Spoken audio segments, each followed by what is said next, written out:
সূরা আল ইনফিতার মক্কায় অবতীর্ণ, আয়াত ১৯। শুরু করছি আল্লাহর নামে, যিনি পরম করুণাময়, অতি দয়ালু। যখন আকাশ বিদীর্ণ হবে, যখন নক্ষত্রসমূহ ঝরে পড়বে,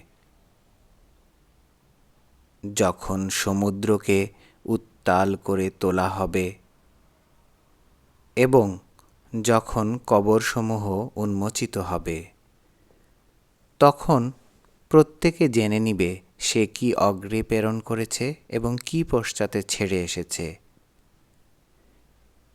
হে মানুষ, কিসে তোমাকে তোমার মহামহিম পালনকর্তা সম্পর্কে বিভ্রান্ত করল? যিনি তোমাকে সৃষ্টি করেছেন, অতঃপর তোমাকে সুবিন্যস্ত করেছেন এবং সুষম করেছেন, যিনি তোমাকে তার ইচ্ছামতো আকৃতিতে গঠন করেছেন। কখনো বিভ্রান্ত হইও না, বরং তোমরা দান প্রতিদানকে মিথ্যা প্রতিপন্ন করো। অবশ্যই তোমাদের উপর তত্ত্বাবধায়ক নিযুক্ত আছে। সম্মানিত আমল লেখকবৃন্দ, তারা জানে যা তোমরা করো।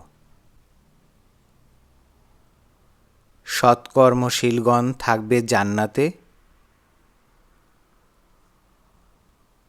এবং দুষ্কর্মীরা থাকবে জাহান্নামে।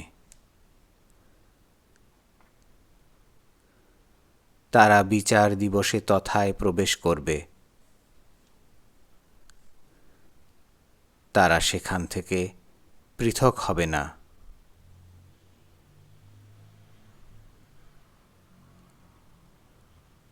আপনি জানেন বিচার দিবস কি? অতঃপর আপনি জানেন বিচার দিবস কি? যেদিন কেউ কারো কোনো উপকার করতে পারবে না এবং সেদিন সব কর্তৃত্ব হবে আল্লাহর।